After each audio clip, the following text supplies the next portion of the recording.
Tudo é mais bonito porque estamos condenados. Capítulo 21. O registro das primeiras mãos. Caminhar em Palmas de São Jorge faz bem pra gente, mas descobrir minha alma seria melhor. Eu bem sei que não se parece tanto com o tempo de si, mas reconheço alguns detalhes. Há um museu por que passei, onde os bonecos de figuras importantes da cidade, não mais de cera, mas de material que desconheço, talvez com comandos eletrônicos que lhes davam um movimento tão real, ali sim, parecia-me revendo a tudo. Aquelas pessoas foram meus amigos, conhecidos. Eram prefeitos, benfeitores, fundadores, enfim, toda espécie de personalidade ilustre, parte da história de Brasília. Fiquei por um bom tempo imaginando como seria o tal setor de registros de nascimentos, mortes, casamento. Haveria de ter uma central de informações, cujos dados por mim procurados seriam conseguidos. Pensei, bem, a possibilidade dessa central dentro da cidade não estava descartada. Era preciso descobrir, sem deixar muitas pistas que mudasse o comportamento das pessoas conosco. Se nos tornássemos visitantes muito diferentes, observados, levantaria a curiosidade alheia de saber cada vez mais sobre nós. O que eu temia era que a despertássemos, em especial no contato direto de Arnaldo ou Lobo, o tal integrante da equipe. Procurei criar mais uma história, dentre as tantas com que nos protegíamos. Desculpe, senhora, poderia me informar como posso conseguir informações a respeito de uma família que há muitos anos viveu aqui? É que faço pesquisas de bons temas para os livros que escrevo. Senhor, na quinta rua à direita, subindo a Avenida Central, existe um órgão chamado História e Genealogia de Brasília. Eles têm informações completas sobre tudo o que já houve neste município. Facilmente são localizadas as informações, porque é tudo feito por computadores. Infelizmente, as informações que temos aqui são somente dos cartões que emitimos durante este ano. Processamos os dados e providenciamos documentação. Quando é o caso de precisar tirar um novo cartão de alguém, recorremos ao nosso nível central e eles nos confirmam os dados. Eles têm lá todas as informações de todos, mas nós não. Além do mais, seria estranho perguntar daqui dados de famílias inteiras, que já morreram há muito tempo. Nossa parte é registro e novo cartão, somente. Agradecido, senhora. Não há de quê, senhor. Então havia o endereço certo, onde finalmente teria diversas explicações. Caminhei até a porta, onde constava a inscrição do órgão. Respirei fundo. Por gentileza, é possível conseguir acesso a informações de uma família que viveu nesta cidade há cerca de um século? Faz parte da família? Não. É que sou escritor, entende? Tenho interesse em basear minhas histórias em fatos que realmente aconteceram. Daí tive a informação de que aqui viveram os Rony Barreto. E como as histórias que ouvi me interessaram, queria confirmá-las com dados mais precisos. O senhor assina aqui um termo de responsabilidade sobre as informações que terá acesso. Mas, caso qualquer coisa seja publicada ou os nomes reais sejam usados em seu livro, terá que responder processo e faremos uso desse termo. Muito bem. O que deseja saber? A partir do início dessa família, quando a senhora Ângela Rony e o senhor Antônio Barreto casaram-se, gostaria de saber quanto aos nascimentos, mortes, casamentos e algum dado da biografia dos parentes a partir dos filhos e netos do casal. Um momento, vou solicitar as informações. Se a central autorizar, terá acesso. A propósito, a tabela de preços está ao lado. Pode ir fazendo o pagamento no caixa automático. Pois não. Caminhei até o caixa e discretamente li as instruções que seriam necessárias para efetuar o pagamento. Poderia ser muito natural para todos, para mim não.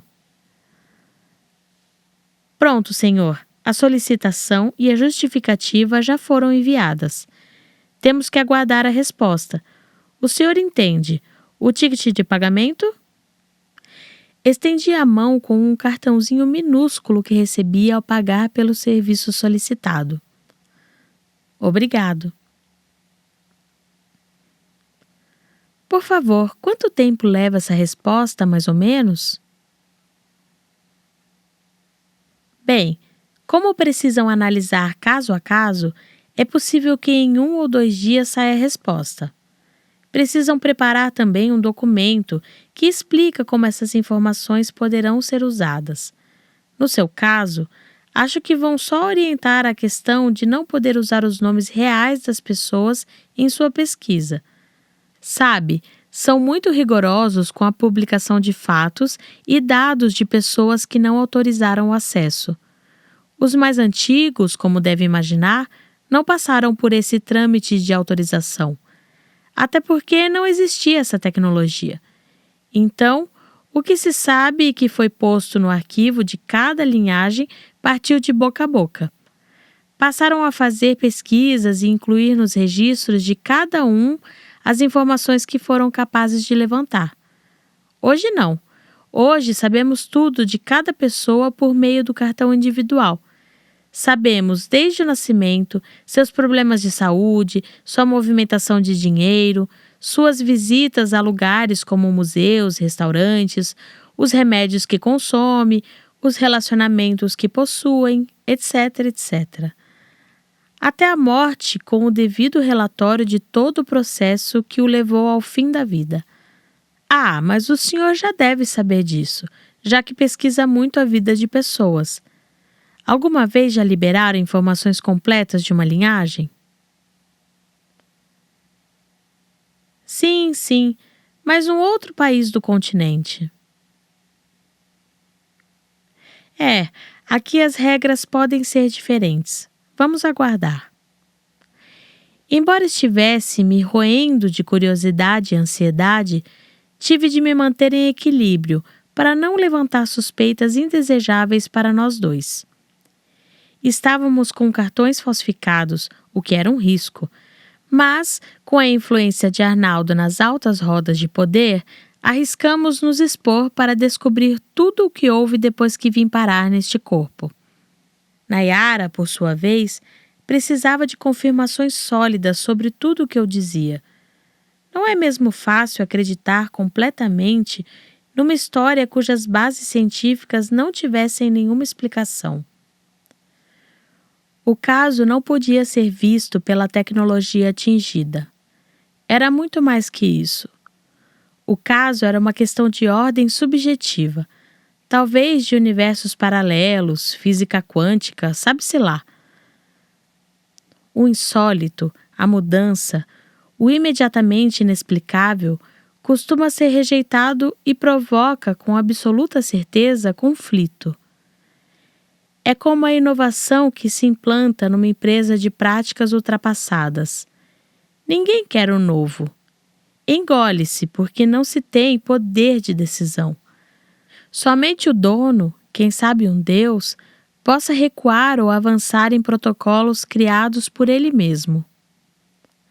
A humanidade parece ser regida por um dono e por um protocolo que não conhecemos.